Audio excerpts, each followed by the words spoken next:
A palavra que Deus colocou no meu coração para compartilhar com vocês hoje, está lá em Filipenses. Pedia que vocês abrissem a Bíblia de vocês, lá em Filipenses.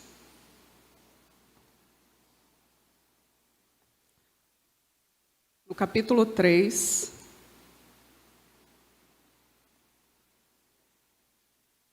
Versículo 7 e versículo 8.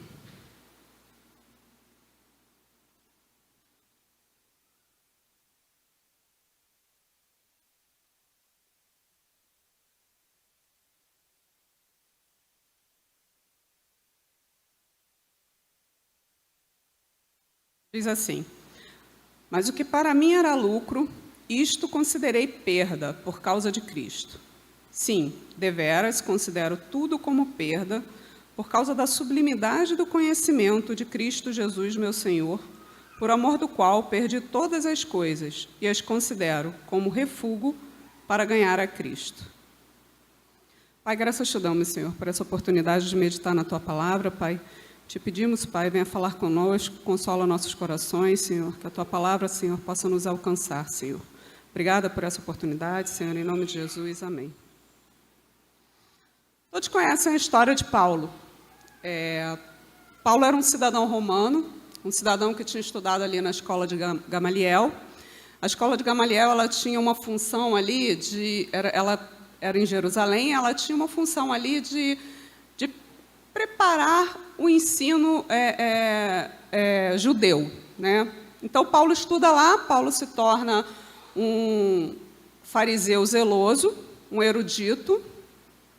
Paulo tinha um status ali no povo romano e ele era conceituado, muito bem conceituado ali entre os romanos. Era alguém com estudo, era alguém com total devoção à palavra de Deus. E ele marcou aquela época ali em que ele viveu. Mas todos conhecem o momento em que Paulo conhece a Cristo. O momento em que Jesus se apresenta para Paulo. E nesse momento em que isso acontece, Paulo passa a considerar tudo aquilo que ele tinha vivido, tudo aquilo que ele tinha como bom para a vida dele, como perda. E é isso que ele está dizendo para a gente aqui em Filipenses. Naquele momento, Jesus apenas havia se apresentado para Paulo. Quando Jesus diz para ele: Paulo, por que me persegues? Foi um momento de apresentação. Foi tipo assim: prazer, sou Jesus. E nesse momento em que Jesus se apresenta para Paulo, foi um momento de início de conhecimento de Paulo a Jesus. E dali para frente, Paulo começa a procurar a conhecer esse Jesus que havia se apresentado para ele, de forma tal que tudo o que ele tinha conquistado na vida dele, seja status, seja a posição em que ele tinha, a erudição que ele tinha, ele coloca à beira do caminho, ele coloca fora do que era realmente importante para ele. Ele pega tudo isso e ele joga no lixo, porque para ele já não tinha mais importância. E o que Paulo encontra em Jesus não é apenas salvação para o pecado dele e da morte, que é o que Jesus fez na cruz por nós também. E quando a gente pensa nisso, Jesus nos salvou de nossos pecados e nos salvou da morte. Mas será que Jesus fez só isso? Não que seja só no sentido de que isso seja pequeno. Isso é imenso que Jesus fez na cruz por nós. Mas foi só isso que ele fez? Parou aí? Ele nos salvou dos nossos pecados, ele nos salvou da morte e pronto. Não. O que ele fala aqui em Filipenses, o que Paulo está querendo dizer é que o que Jesus fez foi além disso. Ele nos restaurou com o Pai. Então, o que acontece quando Jesus morre na cruz por nós é também uma restauração do propósito da nossa existência com o Pai, a restauração da criatura com o seu Criador. Então, diante dessa compreensão de Paulo, do que Jesus fez por ele na cruz, aí eu pergunto para vocês: o que Jesus fez na cruz por vocês? Por cada um de nós que estamos aqui hoje? Ele nos salvou dos nossos pecados, ele nos salvou da morte, mas parou aí? Foi só isso que ele fez? Ou será que também por nós ele restaurou a nossa condição diante do Pai? Ele também restaurou o propósito da nossa existência. E qual é o propósito da nossa existência? Quando ele restaura a nossa existência, a gente volta para a condição de buscar a Deus. Esse é o propósito da nossa existência. Viver para o Pai. A criatura vive para o seu Criador. E se o propósito da nossa existência, se ele foi restaurado, aí nos resta uma pergunta. Temos vivido o propósito que foi restaurado em nós? Será que temos vivido esse propósito de viver para o nosso Criador, de viver para Deus? Temos buscado isso? Às vezes, o nosso conceito de busca a Deus, ele se apresenta para nós de uma forma, às vezes, um pouco equivocada. Acreditamos que estamos fazendo várias coisas para Deus e, através das coisas que nós fazemos para Deus, estamos buscando a Ele. Mas esquecemos que Ele não precisa de nós e de nada que nós fazemos. Ele vai continuar sendo o Criador de todas as coisas, independente da nossa existência. E Deus não está interessado em cada uma dessas coisas que a gente faz para Ele. Em cada uma das 1000 formas que a gente inventa para agradar a Deus. A gente, seja elas por forma de atividades ministeriais, jejum, oração, seja ela com ajuda ao próximo, com a leitura da palavra. Não é disso que Deus está interessado. Isso tudo é importante? É sim. Tudo isso agrada a Deus.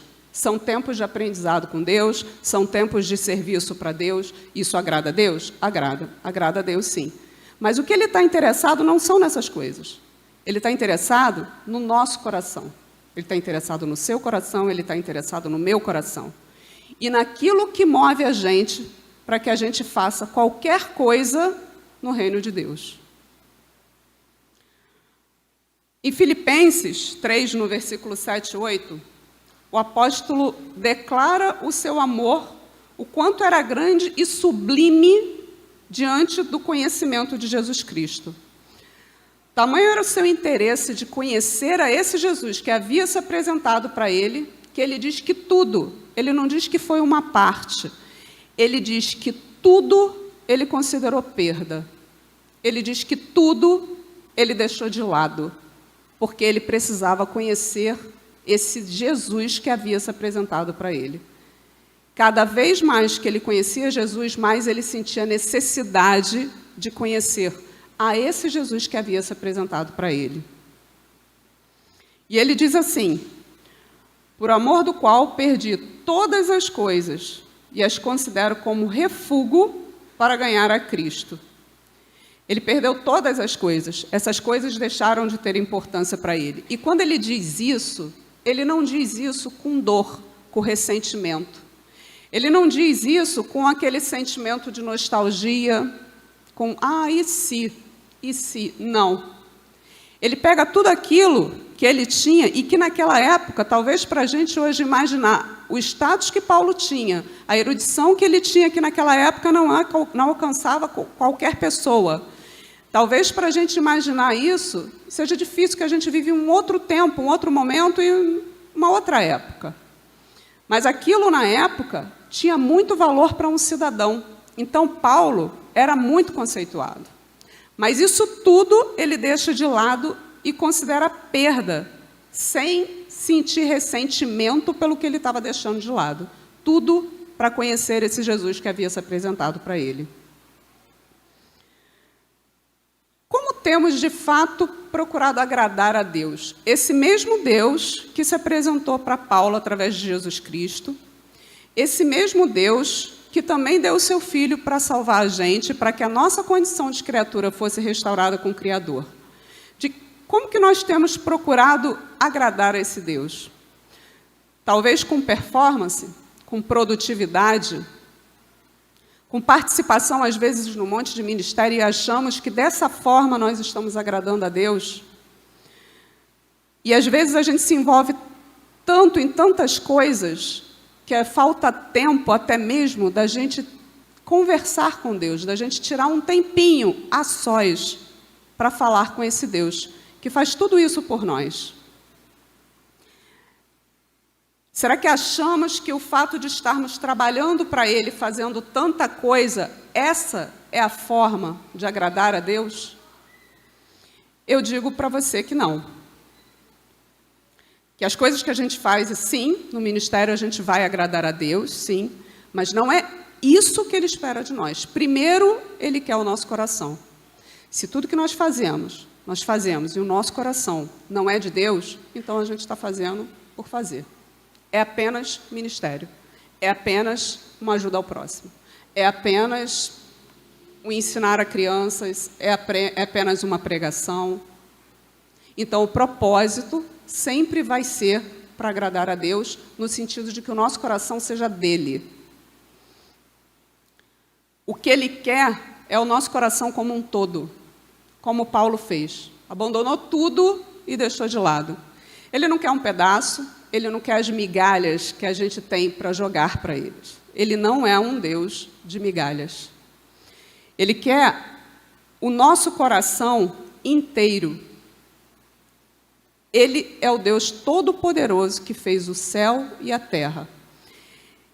Ele é um Deus que quer se relacionar conosco de forma ímpar, de forma singular. Isso significa que Ele quer ter um relacionamento conosco tete a tete. Um relacionamento nós com Ele apenas. E depois, tudo que acontece na nossa vida, aí sim, aí é fruto desse relacionamento com Deus. Aí sim agrada a Ele. Em Jeremias 29, no versículo 13, diz assim: buscar-me-eis e me achareis quando me buscardes de todo o vosso coração. O que ele diz aqui não é de um pedaço do vosso coração. Ele diz todo o vosso coração. Muitas das vezes vivemos como num chão de fábrica, onde uma matéria entra de um lado e do outro sai um determinado produto. E a gente faz as coisas na nossa vida de uma forma tão automática que a gente nem percebe o que realmente, de fato, estamos fazendo. A gente acorda, a gente toma café, a gente faz a nossa devocional, ou pelo menos deveria fazer, aí a gente vai para o trabalho, a gente cuida de filho, a gente cuida de casa, a gente retorna do trabalho, a gente janta, a gente vai dormir de novo. E no outro dia, tudo começa de novo e a gente faz tudo novamente, tudo igual, como num chão de fábrica. A gente nem para pensar no que está acontecendo de fato e no que a gente está fazendo. Eu me lembro que uma vez, eu trabalhei em uma empresa no Rio e eu pegava todos os dias uma amiga e levava ela comigo. Pegava ela ali na BR, perto de um estaleiro. E um dia, nessa época eu morava em Itaboraí, e um dia eu vim, passei, fui para o trabalho. E eu cheguei no trabalho, sentei na minha mesa e, de repente, eu me lembrei assim: nossa, hoje eu não peguei a Renatinha. Meu Deus, eu larguei a Renatinha no meio da estrada, eu esqueci dela. E, de repente, quando eu olhei à minha frente, umas mesas mais à frente, a Renatinha estava sentada lá. Aí eu pensei, ué, o que houve? Eu esqueci a Renatinha está ali? Eu não tinha esquecido a Renatinha, eu tinha pego a Renatinha, e eu tinha acabado de chegar. E eu não me lembrava que eu havia trazido a Renatinha. E aí eu pensei assim, eu devo estar ficando maluca, vou no médico. E aí eu fui no médico. Quando cheguei lá no neuro, marquei o neuro, ele perguntou assim, o que eu posso te ajudar? Eu falei assim para ele, então, aconteceu isso, isso e isso, eu acho que eu estou ficando louca. Aí ele riu e disse assim para mim, não, você não está ficando louca. É porque essa é a sua rotina, que você faz todos os dias, que você não para pensar. Você faz isso todos os dias. E você não pensa no que você está fazendo na sua rotina. E o que acontece é que você está vivendo um momento de estresse. E esse momento de estresse que você está vivendo fez com que você passasse por despercebido. Muitas vezes é assim que a gente age diante de Deus. Muitas vezes a gente entra numa rotina tal que a gente não pensa no que a gente está fazendo. e as coisas passam por despercebidas. A gente não para pensar como que a gente tem agido. E aí o que a gente tem feito é só sobreviver. A gente não tem vivido, de fato, o que Deus requer de nós. A gente tem sobrevivido, que é bem diferente de viver. Mas será que isso é o que Deus quer de nós? Essa sobrevivência? Ou será que Ele nos chama para a gente viver, de fato, uma vida com Ele? Uma vida ímpar? Uma vida de intimidade? E é isso que Paulo fala aqui nesses versículos 7 e 8. No que ele era, no que ele deixa de lado para conhecer esse Jesus que havia se apresentado para ele. O apóstolo fala de uma vida transformada, de uma vida de plena compreensão do propósito do que Deus tinha para a vida dele, da importância que era Deus em primeiro lugar na vida dele, em detrimento de qualquer outra coisa. Essas demais coisas que a gente está falando aqui esse tempo todo são as coisas materiais, as demais coisas. Será que temos investido tempo maior nessas coisas materiais, as demais coisas, ou será que temos investido um tempo maior nas coisas que são espirituais? Qual tem sido a prioridade da nossa vida? As coisas materiais ou as coisas espirituais? Na carta de Laodiceia, em Apocalipse, que João escreve, ela fala de uma igreja que não era quente nem fria. Essa igreja, ela não tinha mais identidade, ela havia perdido a identidade dela. E sem identidade, não sabe quem você é. Então não serve mais para nada, não tem mais o propósito. Mas lá no versículo 20, no capítulo 3, versículo 20 de Apocalipse, diz assim, Jesus diz, eis que estou à porta e bato. Então, se Jesus estava batendo a porta, Jesus havia se tornado um estranho. Ele precisava bater na porta para, quem sabe, talvez, alguém pudesse abrir para ele. E logo depois, em seguida, ele diz, se alguém ouvir a minha voz e abrir a porta, entrarei e serei com ele, e ele comigo. Jesus está batendo na minha porta, na sua porta. Ele quer entrar, ele quer cear conosco, ele quer se tornar íntimo de nós. Para que ele não seja mais um estranho, mas se torne um referencial para a nossa vida. Será que nós já paramos para pensar na nossa existência de fato? Por que nós existimos? Para que nós existimos? O nosso propósito é buscar a Deus. E se não fazemos isso, não estamos cumprindo o propósito da nossa existência.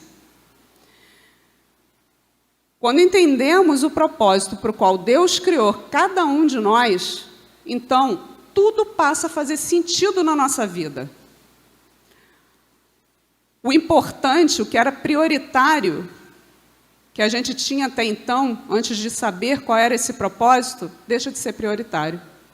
Porque quando a gente entende qual é o nosso propósito, a gente entende quais devem ser as prioridades da nossa vida. Em Atos 17, no versículo 26 e 27, diz assim, no iniciozinho do 26, diz assim, de um só fez toda a raça humana para habitar sobre toda a face da terra. E aí, pulando um pouquinho para o 27, diz, para buscarem a Deus, se porventura tateando, o possam achar, bem que não está longe de cada um de nós. Então, se é tateando, a gente só acha alguma coisa tateando que está muito próximo de nós. Eu não consigo tatear aqui e achar alguma coisa que está no canto da parede. Se a gente consegue achar esse Deus tateando, significa que Ele está do nosso lado, bem próximo a nós. Só depende da nossa decisão de querer encontrar a esse Deus. E será que temos pensado nisso todos os dias? Será que temos tomado a decisão de encontrar a esse Deus e de entender e compreender o que Ele quer para a nossa vida? A nossa vida, de acordo com aquilo que a gente faz, ela diz quem realmente nós somos, diante das nossas decisões, diante das nossas escolhas, diante da nossa fala, diante das nossas atitudes. E o que as nossas atitudes têm mostrado? Tem mostrado que nós temos procurado a esse Deus? Tem mostrado que nós temos procurado conhecer a esse Deus?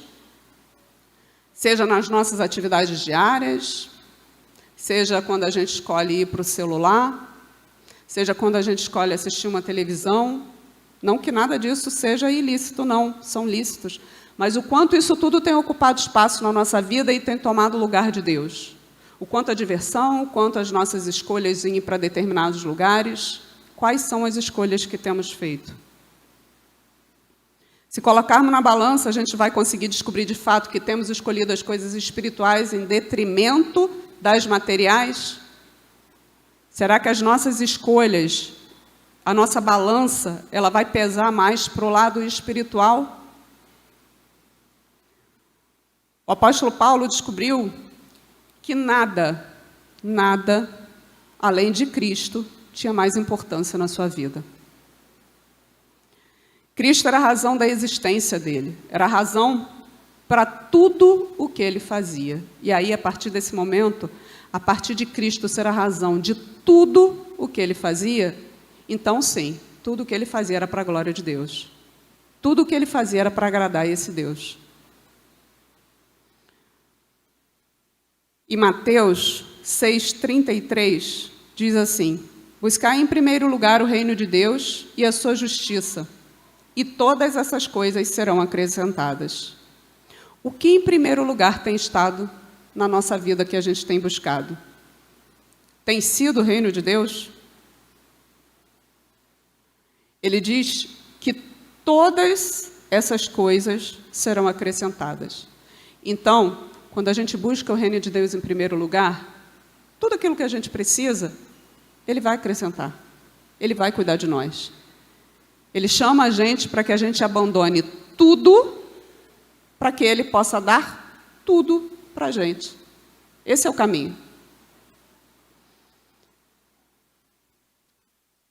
Se buscamos essas coisas espirituais que Deus apresenta para nós, e colocamos Ele em primeiro lugar, a partir daí, cumpriremos esse propósito pelo qual Jesus Cristo também morreu na cruz por nós. A gente começa a cumprir o propósito da nossa existência, que é buscar o nosso Criador. Às vezes a gente observa algumas coisas que são criadas para determinados funcionamentos, que elas acabam funcionando para outros. Um exemplo, se a gente tem uma caneta serve para quê? Para a gente escrever. Mas às vezes a tinta dela está ruim, a ponta está ruim, ou a tinta acaba. E às vezes a gente usa ela, eu já cansei de ver, às vezes as mulheres prendem o cabelo, botam uma caneta para prender o cabelo. A caneta serviu para prender o cabelo, mas ela não foi criada para isso. Então ela vai cumprir o propósito da existência de um prendedor de cabelo? Não, ela não vai cumprir. Ela não foi criada para isso. Ela foi criada para escrever, e ela não escreve. Então, ela não está cumprindo o propósito pelo qual ela foi criada. Até quando vamos viver uma vida espiritual, da qual a gente diz estar agradando ao Deus que a gente diz amar, mas que a gente não tem cumprido o propósito da nossa existência, que é buscar a esse Deus, que é buscar conhecê-lo na intimidade, todos os dias. Se a gente não busca a cumprir esse propósito, não estaremos nunca funcionando de forma plena, que foi o que Deus nos criou. Estaremos sempre ansiosos, estaremos sempre aflitos, estaremos sempre sem paz, procurando por alguma coisa que traga esperança, que traga consolo, que traga alívio. Mas esse consolo, esse alívio, essa esperança, ele já veio, ele já se apresentou diante de nós, só precisamos tatear para encontrá-lo. E é disso que Paulo fala aqui, em Filipenses. Se a gente encontra esse Deus e a gente coloca Ele em prioridade na nossa vida, como nossa meta de busca e transformação de fato para a nossa vida, tudo nos dá paz, tudo nos dá saciedade. Porque no mundo, enquanto a gente não tem Deus em primeiro lugar, tudo isso é temporário. A paz que a gente encontra, a saciedade que a gente encontra, tudo é temporário. E Deus nos chama para que a gente entenda que esse Deus é o Todo-Poderoso na nossa vida para nos transformar de forma tal que isso seja permanente para nós.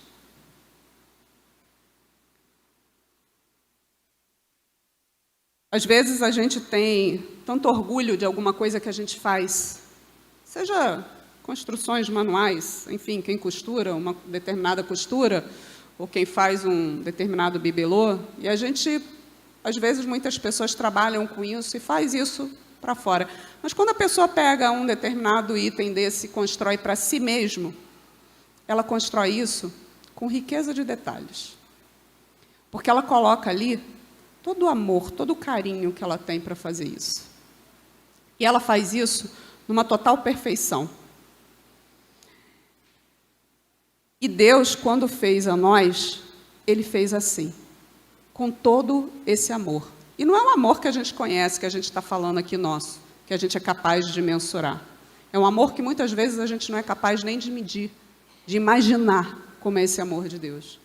Mas Ele fez isso e nos fez dessa forma, a imagem e semelhança dEle, para que nós pudéssemos ter esse formato e esse amor que Ele colocou em nós. Quando a gente começa a colocar Deus em primeiro lugar na nossa vida, nós nos somos transformados de maneira tal que tudo o que fazemos, aí sim, vai subir como aroma suave ao reino de Deus. Vai agradar a esse Deus. Eu vou enxergar o meu ministério, eu vou ajudar ao próximo, eu vou jejuar, eu vou orar, eu vou cantar. Tudo isso vai agradar a Deus, porque tudo vai ser para a glória dEle. Porque a gente compreendeu que as coisas que a gente faz não nos levam a Deus, mas Deus, em primeiro lugar, nos levam a fazer qualquer outra coisa.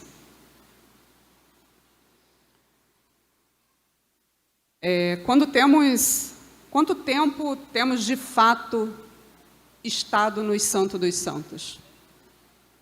Quanto tempo que a gente não tem estado lá? Quanto tempo faz que isso não acontece na nossa vida? Muito tempo?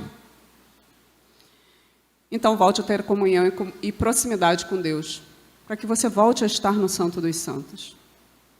Ah, eu nunca fui no Santo dos Santos. Então, muda a sua vida, muda as suas escolhas. Deixa Deus estar em primeiro lugar na sua vida, para que você possa entrar nos Santos dos Santos e realmente, verdadeiramente, conhecer a Deus que está disponível e nos convidando para isso. Não deixe que os medos que o pecado trouxe, os traumas da vida, as decepções que a gente vive no dia a dia, nos afastarem de Deus. Ele é fiel, Ele é justo, Ele é verdadeiro. Ele é o único que jamais vai nos abandonar. Ele é o único que, de fato, sempre estará ao nosso lado. Não permita que as demais coisas, que muitas vezes são lícitas, nos retirem desse relacionamento com Deus, nos façam perder o alvo. Algumas bênçãos que Deus traz para nossas vidas, muitas delas, às vezes, materiais, Deus nos dá por amor, Ele nos dá como cuidado, como um presente. E, às vezes, esse presente, ele passa a ser mais importante na nossa vida do que quem nos presenteou.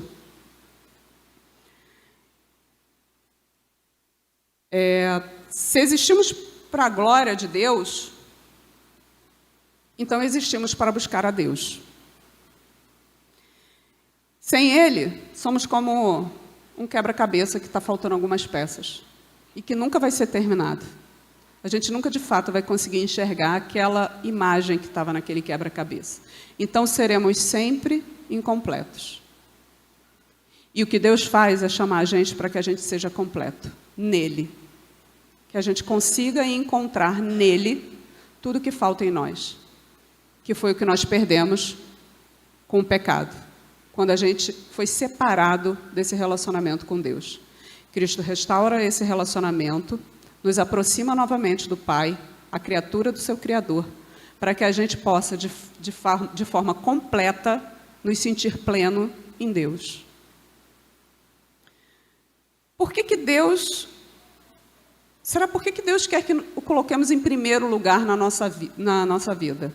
Se a gente parar para pensar, às vezes, se a gente julgar por nós mesmos, a gente pode pensar assim, será que é um Deus carente, egocêntrico, que é muita atenção nossa? Será que Ele precisa disso? Será que Ele precisa da nossa forma limitada de pensar, nossa forma limitada de agir, porque isso faz diferença para Ele? Não. Ele não precisa de nós, Ele não precisa de nada que a gente faça. Ele não precisa da nossa atenção. Às vezes, a gente quer estar nos primeiros lugares porque a gente precisa ser reconhecido, a gente precisa ser bajulado. Mas Deus não precisa disso. Ele é Deus, o Todo-Poderoso, o Criador dos céus e da terra. Ele não precisa que a gente fique bajulando Ele. Não é disso que Ele precisa. Então a gente pensa assim, então, para que eu preciso colocar Deus em primeiro lugar na minha vida? Para que eu preciso deixar que Deus transforme essa minha vida de tal forma que eu viva para Ele se Ele não precisa de mim? Porque Ele não faz isso por Ele. Ele faz isso por nós. Somos nós quem precisamos disso, dessa proximidade com Ele. Somos nós quem precisamos dessa restauração. Às vezes a gente tem um filho, quem tem filho adolescente, quem já teve, quem também não teve, já foi adolescente, e sabe que os pais às vezes chegam para o filho, e às vezes dão uns conselhos para os filhos o tempo todo ali, trabalhando a mente do filho, e fala para ele, cuidado com os amigos, cuidado com os conselhos, cuidado com o que você vai ouvir, seja na escola, de um professor, de alguém próximo. E a gente tenta mostrar para eles que a segurança deles está dentro de casa, nos pais.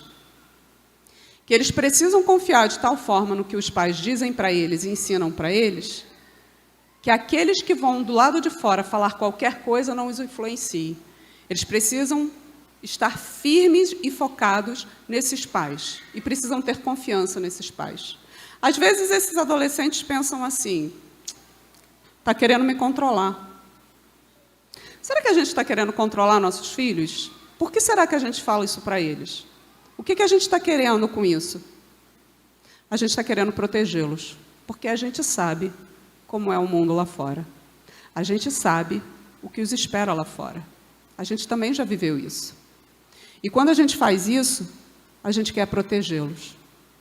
E se nós, que temos todas as nossas limitações, conseguimos fazer isso, pensando desta forma, para o bem dos nossos filhos, vamos então olhar para o que Deus faz na nossa vida.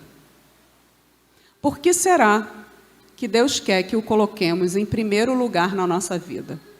Por que será que Deus quer que, de fato, o nosso coração seja todo e integralmente dele? Porque Ele quer nos proteger. Porque Ele quer cuidar de nós.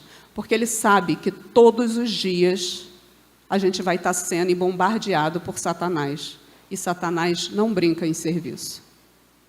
E o que Ele quer é que a nossa vida esteja voltada para eles, para que nós estejamos protegidos por Ele, cuidados por Ele. Não se contente com uma vida de religiosidade. Não se contente em permanecer na plateia e apenas observar o que tem acontecido. Torne-se protagonista da sua história junto com Deus. Torne-se protagonista da história da igreja, do que a igreja vive. Torne-se protagonista e não simplesmente um mero observador. Abra mão dessa religiosidade, de tantas coisas que precisamos fazer para agradar a Deus, porque não é isso que Ele quer. Ele quer o nosso coração. Se o nosso coração for dele, aí sim, tudo que nós fazemos vai ser um culto a Ele. Em Provérbios 4, no versículo 23, diz: sobre tudo o que devemos guardar, guarde o teu coração, porque dele procedem as fontes da vida. E em Mateus 22, no versículo 37, diz: amarás o Senhor teu Deus de todo o teu coração, de toda a tua alma e de todo o teu entendimento.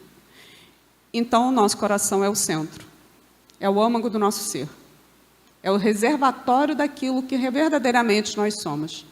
E esse reservatório, ele tem sido preenchido por quê, por quem, pelo quê. Será que ele está cheio de Cristo, de forma tal que nós estejamos transbordando Cristo?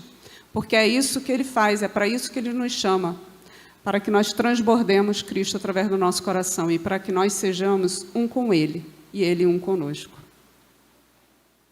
Invista tempo de qualidade com Deus, de relacionamento com Deus. Isso envolve intimidade. Intimidade só é possível se a gente passar tempo com alguém.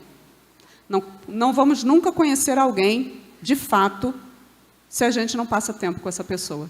Se a gente não sabe o que ela pensa, o que ela quer, o que ela gosta. Invista tempo de qualidade com Deus, para poder conhecê-lo de fato e ter intimidade com Ele. Separe um tempo para estar a sós com Ele, que não seja só aquele tempo que você acordou, orou. Obrigada, acabei de acordar, obrigado pela noite que me deu, pelo descanso, guarda esse dia, amém. Fui trabalhar. Não. Um tempo em que você esteja só você e Deus para conversar com Ele. Ele quer te ouvir. Ele quer ouvir as suas necessidades, aquilo que te incomoda, aquilo que tem te amargurado. Ele quer ouvir aquilo que hoje você conquistou, que você conseguiu, que te fez feliz. Ele quer ouvir aquilo que te entristeceu, aquilo que te magoou. Ele quer ouvir tudo. Tudo. Ele quer o seu coração por inteiro e Ele quer ouvir a sua vida inteira. Às vezes, um fato que para a gente pode ser assim: nossa, eu, sei lá, passei numa universidade, aí os adolescentes, passei na universidade. Ah, mas eu passei na universidade. Deus me ajudou, eu passei. Mas Ele quer ouvir você sentar ali baixinho e conversar com Ele e dizer assim: puxa, eu passei na universidade, como eu estou feliz. Como foi difícil para mim, como foi difícil chegar até aqui. Faz uma retrospectiva da caminhada, de quanto Deus esteve em toda a sua caminhada com Ele. Isso te aproxima dEle. E é isso que Ele quer de nós. É esse relacionamento. Ele quer um relacionamento de forma tal que nada mais importe na nossa vida. Nada mais a não ser Jesus. A não ser essa transformação que Ele tem para fazer na nossa vida. Que Deus produza em nós todos os dias essa vontade de conhecê-lo. Que Deus produza em nós todos os dias a necessidade de estar com Ele, a sós, a falar para Ele a nossa vida, a conversarmos com um paizinho do nosso lado, que quer nos ouvir.